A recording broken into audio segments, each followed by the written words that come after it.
High সবাইকে, good morning, welcome back to my channel. তো আজ তোমাদের সাথে শেয়ার করবো আমার দিনটা কিভাবে শুরু হয়। তো সেটাই তো এখানে কিন্তু আমি ফ্রেশ হয়ে নিয়ে একটু গরম জলে হলুদ গুঁড়ো মিশিয়ে খেয়েছিলাম। আর এইসবের ভিডিও তোমাদের সাথে আমি আগেও শেয়ার করেছি, অনেকটা কিন্তু ভালো।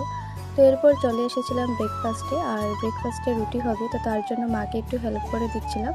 আর রুটির সাথে আলুর তরকারি হবে, তো সেটাই মাকে রেডি করে দিয়ে আমি একটু হেয়ার অয়েলটা করে নিয়েছিলাম, কারণ আজ শ্যাম্পু করব। আর আমি শ্যাম্পু করার 30 মিনিটস আগেই করি, কারণ আমার হেয়ারে অনেকটা কিন্তু ড্যান্ড্রফ আছে, তো তার জন্য। তো এই যে এখানে কিন্তু আমার স্নান টান করা কমপ্লিট। তো এরপর একটু পুজো দিয়ে দিয়েছিলাম।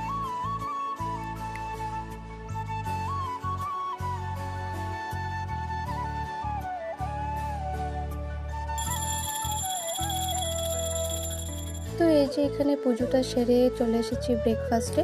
তো এখানে ব্রেকফাস্টও করে নিয়েছিলাম, আর ব্রেকফাস্ট করার পর একটু টাইম বসেছিলাম। আর আজকে শ্যাম্পুটা করার পর চুলটা অনেকটা স্মুথ লাগছিলো আর অনেকটা ভালোও লাগছিলো। তো এরপরে কিন্তু একটু বিটরুট জুস খেয়েছিলাম, এটা কিন্তু অনেকটা ভালো। তো আজকের ভিডিওটা এখানে, ভালো লাগলে একটা লাইক করে দিও। সবাইকে বাই।